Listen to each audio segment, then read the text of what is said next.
watching the Forefront Church video podcast. And wherever you're at viewing online, we just want to say thank you and welcome. And one of the ways that we can help connect with you is we want to hear from you and where you're at and how we can help.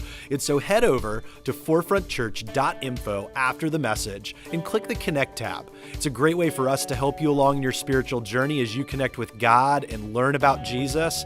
And so sit back, relax. We hope that you're challenged and encouraged from today's message.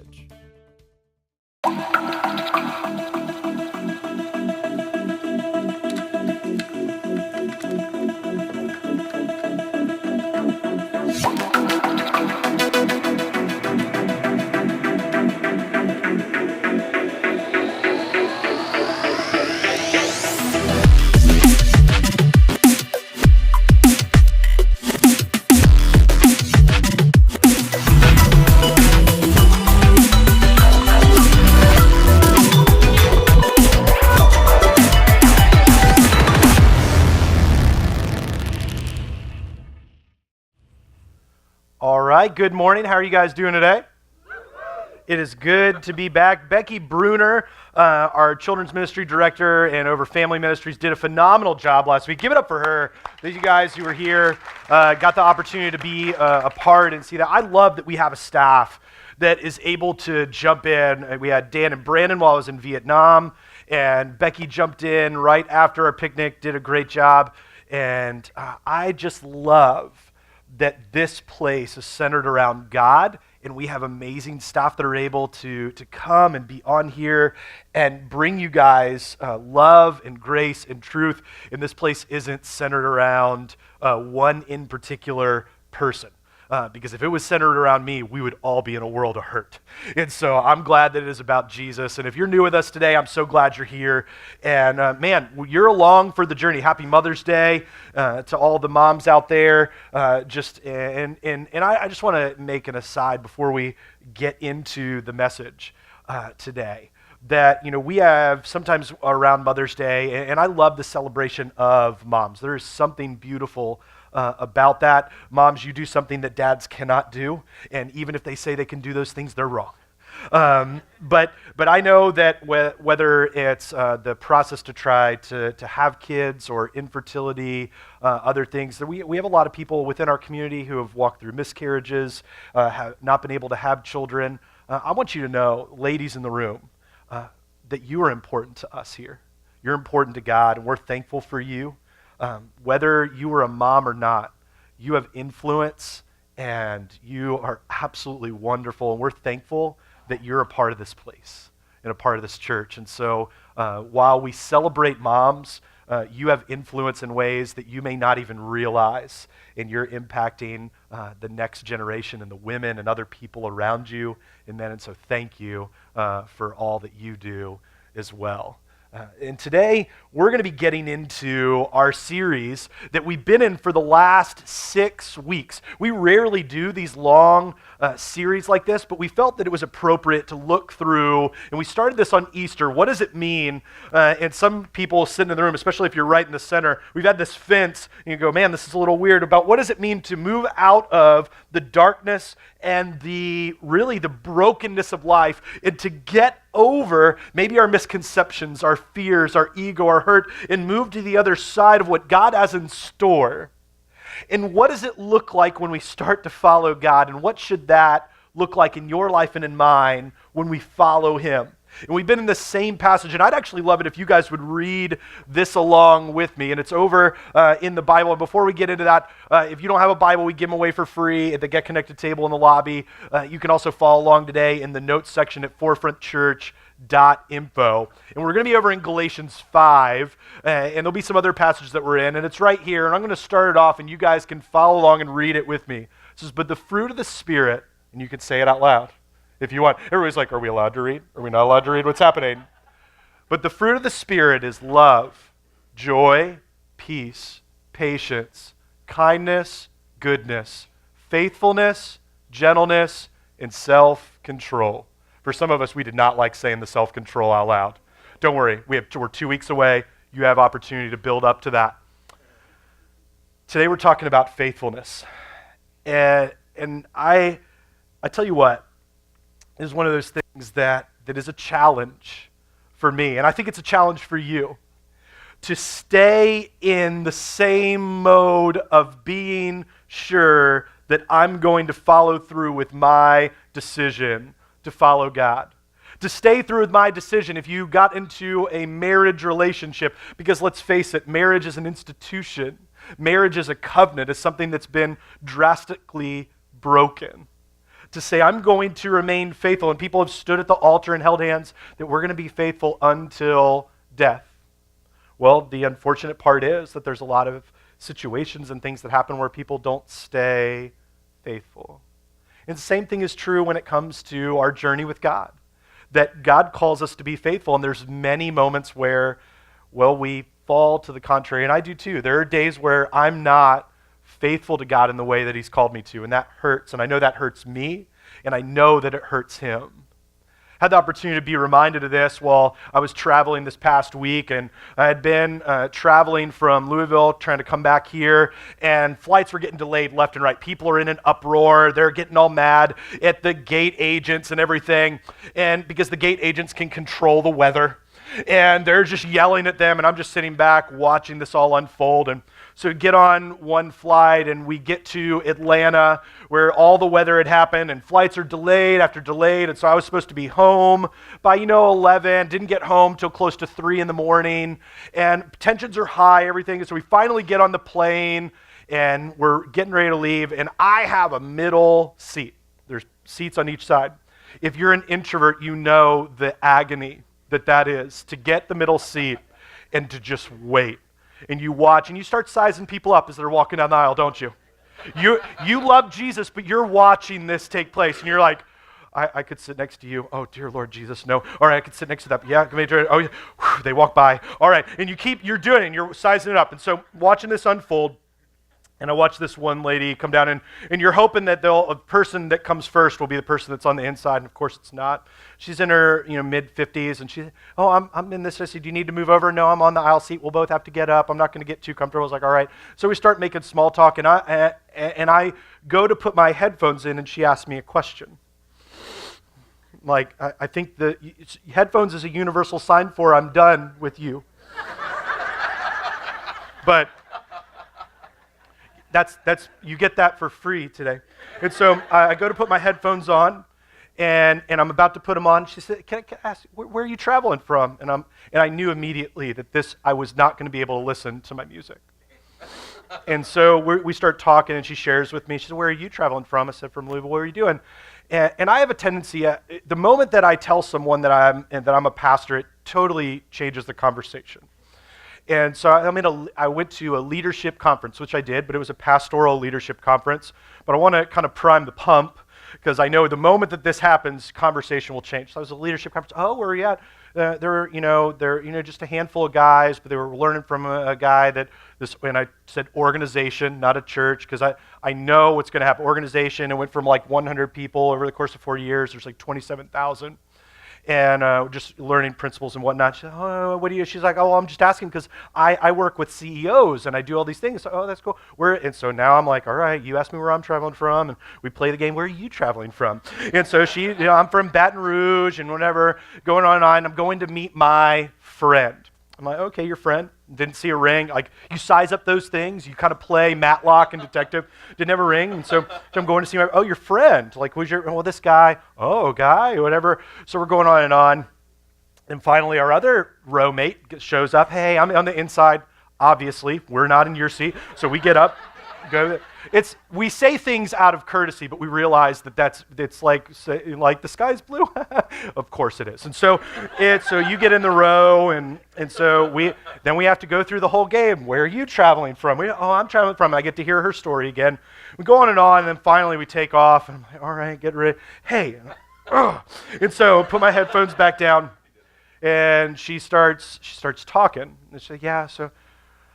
All right, where are you? Well, we've been talking to this guy for like 4 years. We were friends, and then he moved up to Hampton, and I think this is the guy. Okay, we're going on. And she goes, so do you have any plans? She's like, well, I think he has plans. At this point, I haven't told her that I'm a pastor. And so she's like, oh, so you have tattoos? So it's like, yeah, well, I work, one day a week at a tattoo studio. And then, oh, okay, well, what do you do for a living? I'm like, here it comes. And I'm full-time, I'm a pastor. Of course, whole countenance changed. Oh, ooh, when I said that he had plans, and she just, all kinds of backpedaling. I knew this was going to happen. You know it without a shadow of a doubt. I grew up, and so all of a sudden, she gets her pastoral degree on the plane right there. She turns it I love Jesus, and she's trying to quantify all these things, and I said, ma'am, I'm not judging you. She said, I know better, and so we go on and on. And we're having this conversation because at no point I'm going to be like, well, actually, you shouldn't be doing that. The Bible talks about impropriety and all these things. You need to honor, be pure, and I'm not going to get into that. I'm just sharing with her. But when she said, I know, I thought, do you? And I thought about us. Do you? She talked about. She asked me, what are you preaching on? So I'm preaching on faithfulness. She liked that. She kind of, ugh. And I'm reminded of the words of Jesus, where it says, if you love me, you will keep my commandments. She shared that she had grown up in church and been a while since she spent, I knew all this stuff. And she's rattling off Bible verses, and it reminded me that if you raise them up in what is true, they will not stray from it and all that. And so she knew all these things. And so we continue on. I eventually get my headphones in for a while, and I was all right. I was happy about that. But I thought about us and faithfulness.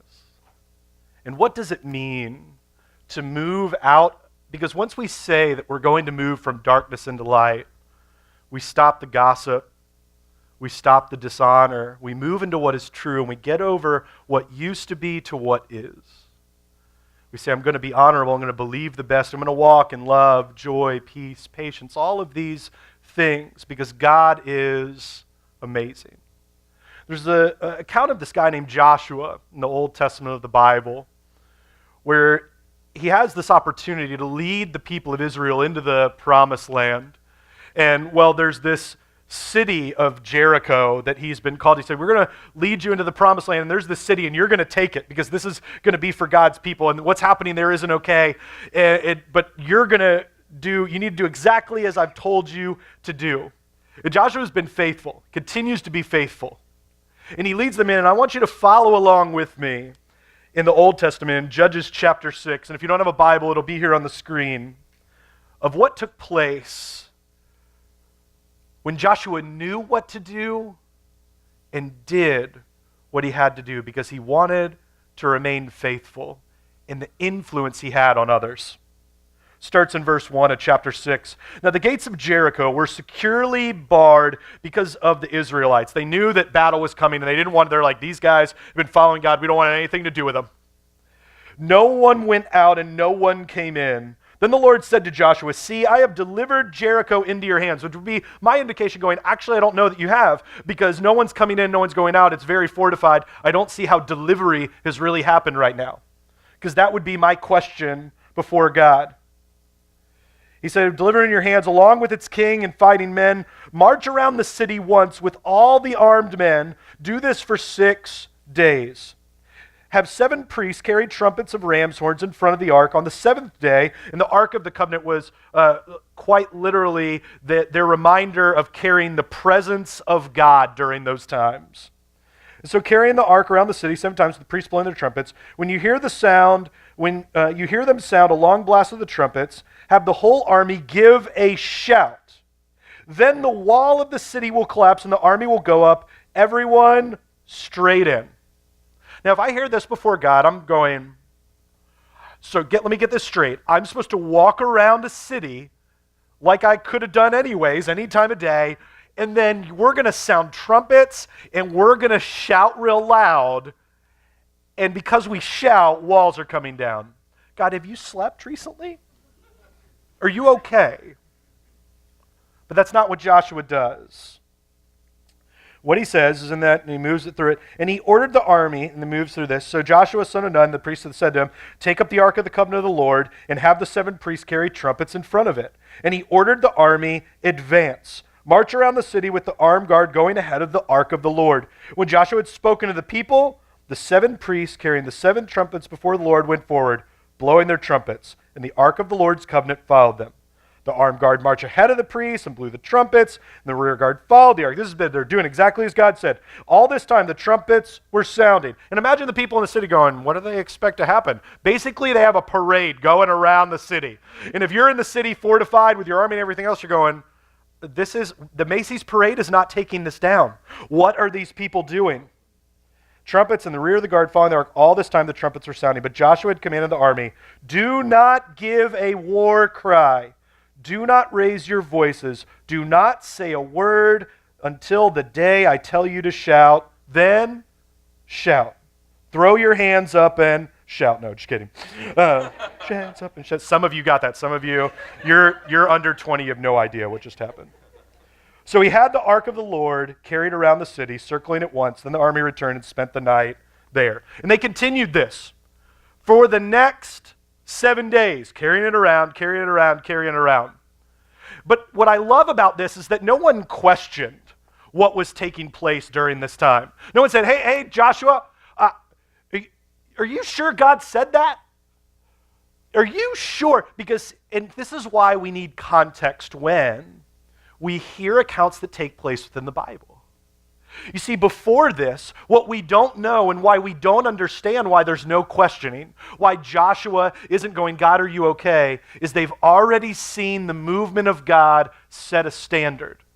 You see, as they move before they get to Jericho, they had to cross a very large river to get into this promised land that God's going to provide for them.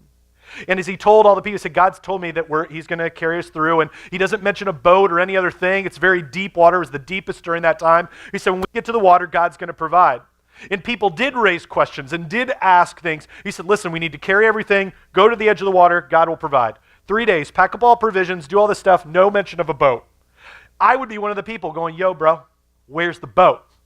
We need to build something to get across. We need to build a bridge. We need to do something. How are we getting across? They walk up to the edge of the water, and it shares that the moment that the priests who were carrying that same ark touched the water, that the water moving downstream stopped. And that just like in a previous account where Moses and the people cross over dry land in a body of water, the same thing transpires in this moment. That on dry land, the people of Israel get to watch and they walk across dry ground and get to the other side.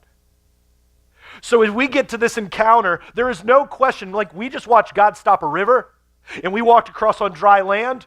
God tells us to walk around and shout and walls are going to come down. We're going to trust him now because we saw him move then. And when we see movement where we watch darkness and we move into light, the closer you move with God, and the more that you stick with him in faithfulness, the more that you're going to see his movement, and the less that you're going to say, well, what about this, God? It's just like when you're raising kids. And over time, as you train them, as you instruct them, as you encourage them, and as you counsel them, they begin to grow up and they ask less questions. Why? Because they've seen what happened then, and they understand it now. See, but a lot of times when we walk through this as believers, we hit a bout of fear because we want to try to do it on our own. I love the way that Paul David Tripp shares it. He puts it this way. It says, don't fear your weakness. God supplies all the strength that you need. Be afraid of those moments when you think you are independently strong. The moments where you and I believe that we can do it on our own and that we are the ones that are running the show, that everything rises and falls on your shoulders.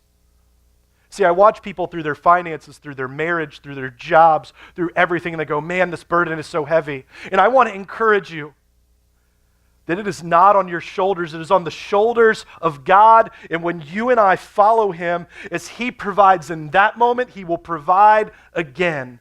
and again and again. And the faithfulness of God stands true. And when you and I move in faithfulness, we understand that it's not about us and that it's about Him, and that it is not about our strength, but surrendering to His. And if you don't get anything else, my hope is that you understand this, that faithfulness is daily surrender to the Savior. Not a one-time get down into the baptistry and then everything will be fine. A daily commitment to say, God, you are my God, and each day reminding yourself, because I know you've tried to forget the dark past and move in newness of life, but I want to encourage you, when you wake up in the morning and your feet plant the ground, that you remember where God found you so you can celebrate in what God is doing for you. Because far too often, we forget the faithfulness of God of where He brought us, and we go, God, I just need more. Instead of saying, God, thank you for where you found me in a daily commitment. God, thank you for that, because I remember where I felt and how things were moving, and it was hard and it was difficult. But God, each day I want to be mindful that you brought me there to here. So God, I can go, all right, God, there's people that I need to share with. There's people that I need to encourage. God, you are good. And even though today may have just been a daily grind kind of day, it was still glorious because you are faithful. And God, I will be faithful to you. Eugene Peterson, who did the paraphrase of the Message Bible, and he's written plenty of books, phenomenal author and speaker, shares that faithfulness is long obedience in the same direction. That when others waver and others fall off, that you just stay the course. That you just keep moving forward. You know, I think far too often we have a tough time with this long obedience in the same direction. And I think most of the time it's because we don't get recharged. How many of you guys last night charged your cell phone?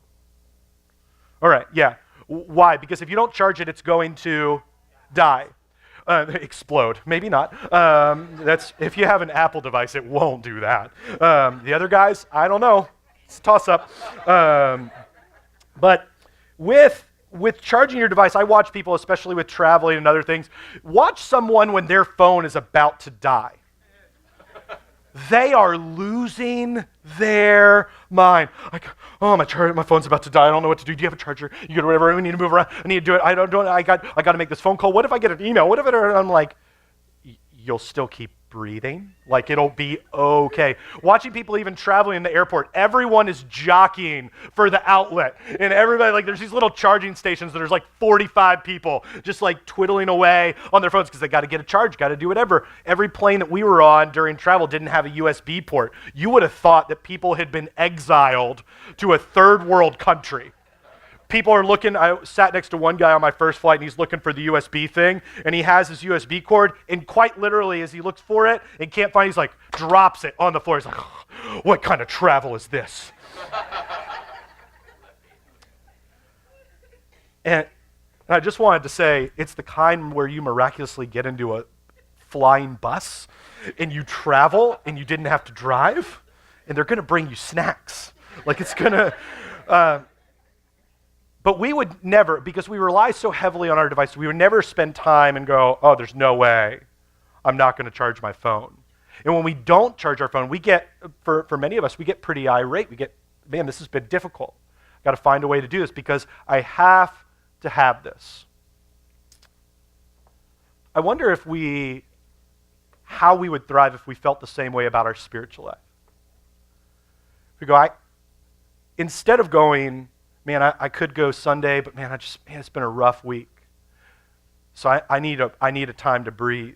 That our reliance on God would be so heavy that we would go, man, I've had a rough week. I will stop at nothing before I will sit. I need to make sure that I am with the people of God and my family and my friends. Man, small groups coming up, and it's been a rough week. I just don't know if I can do it. Got a lot going on. My schedule's crazy because I'm super important. I'm the most important person in the world.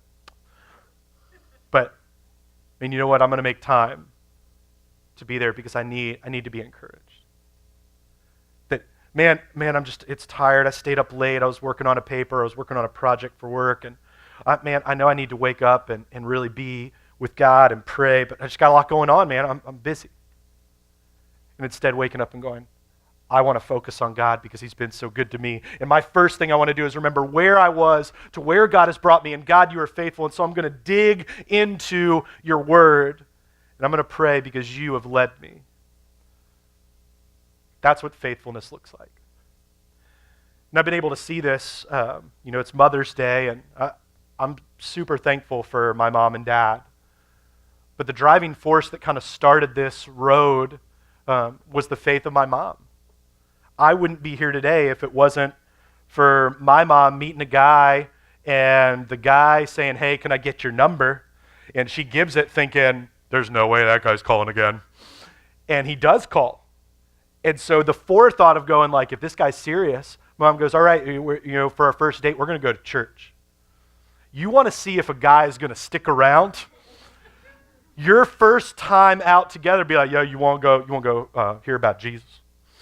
You'll see real quick if he wants to be, and he might do it once. He might be like, I guess, I'll be on that train, but I got ideas. And so, but no, it went and continued to go. Just a few months later, my mom and dad got married. They've been married ever since.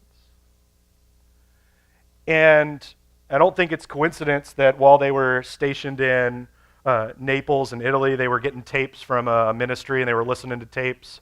And they gathered some other couples together and listening to it. Same little basement area where they had to kill mice and rats that are running all around. I mean, the struggle was real. You're not having to do any of that this morning. And well, they ended up, moving away from Naples, Italy. But what they found out is that people still continued to meet, and a church sprung up there from the faithfulness of just listening to some tapes together, sitting around in a basement. And a few months before I was born, in September, it was back in June, that my mom handed my dad a Bible and wrote, may this book filled with God's word bring you closer to him, no matter the distance or circumstances. Remember, he's always with you, and I am too. I love you. Neela, on June 3rd, 1979. A few months later, I was born. I think she had a purpose for that. And my dad gave me this Bible, and I went away to college to study and to be a pastor and learn about God. And I've plenty of times gone through the notes. There's even a little piece of paper from an agenda where he led a young men's Bible study, where he had to remember closing remarks, and there was a boy that noted, he's good helper, so use him if you're needed. And where to get questions and hand out booklets and pray with them. And he handed me this. And then I went away to Bible college, and one of the first things they did at the bookstore was they had us buy a Bible. And I went to Bible college to make sure that God was even real, and if he was, I was going to follow him. And well, I've used this one a few times. And there's notes. I use this to study every week, to prepare, and torn this thing apart. And there's tons of highlights and notes that if I ever lost this, I would be in a world of hurt. Then I moved to preaching from this, and all of this, the reason, people say man, I'm thankful that you're doing ministry, and I had a lady write a letter to me. It says, Dear Jason, I know I'm a little late for Pastor Appreciation Month. For many of you don't even know that exists. I love that about our church. But I still want to express my appreciation to you. You were there for me during one of the darkest times in my life and in my son's life, when he tried to take his life, and yet you stuck with him, and you were available at times when no one else would be available. You never judged him, and I'm thankful that you stuck it out with him and you helped him to be baptized. I want to profess my love for God and for you for living out what it means to be my neighbor. You show that love means giving of yourself. Thank you for praying with us and helping my son meet Jesus. And I wrote her back. I said, I want to thank you, but the person you should thank is my mom and my dad. Because there were people that poured into them, and they poured into me. And I have a number written on my board of 335 people now, I think, that I've had the opportunity to baptize in 20 years of ministry, just me in particular. And every one of those I pray for, but I pray for them thinking that my mom and dad taught me about Jesus. See, because that's what it means to be faithful. And if there aren't people that are echoing what you've done in your life, there's a good chance that you're not living out the faithful life that God has called you to. You see, faithfulness always yields fruit. Faithfulness always yields fruit. You will see the fruit coming out of your life when you are faithful and you pour into other people. You know, I always tell people when they come to Forefront and that we're one-on-one, they're like, what does God expect of me? Well, He expects you to be faithful. What does that mean? I said, well, it means all kinds of abundant things, but I think what it means is that at the very least, God wants 3 hours of your time through the local church. They said, what is that? I said, well, that you would worship an hour with Him, that you would serve an hour through the local church, and that you'd be in community at least an hour with other people. Oh, that's a lot of time. I said 3 hours. I said if faithfulness, I said that doesn't even count when you just read your Bible on your own. If you can't give God 3 hours, then this might not be the life for you. There are men and women who have gone well before me who gave God well more than 3 hours, and I can't stand here today without telling you that they're the reason that I'm here, because God was abundant in their life, and they were unshakable in their faithfulness. See, and Joshua did the same thing. See, none of those people questioned because they saw moving across that river, and yet here we are with them following along in that story, continuing on. It says, on the seventh day, they got up at daybreak and marched around the city 7 times in the same manner, except on that day they circled the city 7 times. The 7th time around, when the priest sounded the trumpet blast, Joshua commanded the army, shout, for the Lord has given you the city and all that is in it devoted to the Lord. Only Rahab, the prostitute, and all who are with her in her house shall be spared, because she hid the spies we sent. And so she was being covered. Even, so when you say, God, what is that? They sent spies in to kind of see what was going on in the city, and she, a woman of ill repute, did the honorable thing. But keep away from the devoted things, so that you will not bring about on your own destruction by taking any of them. Otherwise, you will make a camp of Israel liable to the destruction you bring about it. Don't get into things that are untrue. Don't get into things that are despicable. Do the will of God and be faithful. All the silver and all the gold and all the articles of bronze and iron are sacred to the Lord and must go into His treasury. Let's use those things for the greater good. When the trumpet sounded, the army shouted, and at the sound of the trumpet, when the men gave a loud shout, the wall collapsed. So everyone charged in straight, and they took the city. God was faithful at the river, just as He was faithful at the walls. After getting off the plane, I saw Deb, lady that I sat next to, and we had a conversation before. I didn't get to wear those headphones the entire time. She tapped me on the shoulder, which by that point, we were good friends, and so she tapped me on the shoulder, and I take off my headphones and said, "Hey, can I ask you a question?" And I think she had waited because I had watched the girl sit next to me the other side had put her headphones in, and she's reading her Kindle. She said, "What would you do if you were me?" So I don't know if you want to hear that answer. She said, "Yeah, I do." So I think if He's the honorable man that you say He is, and you've been, courting this friendship for 4 years, I think He needs to honor you well. And whatever plans He has, they shouldn't involve dishonoring you. And if you've waited this long, you can wait a little longer. That's just me. So take it from somebody who didn't do that in his life growing up before I met my wife. And she didn't say anything, and put my headphones back in and got off the plane, and we get to the baggage carousel, and going to pick up my bag. She walks by, said, "Hey, I just want you to know I texted him, and he has another room. And thanks." said that you're going to stay in there. Said, yeah, I'll stay in the other room. I don't know where you're at. I hope Deb remembers the roots that she had when she was young and where God took her. And maybe something great's going to happen. And I hope it did. But for you, my hope is that you'll be faithful.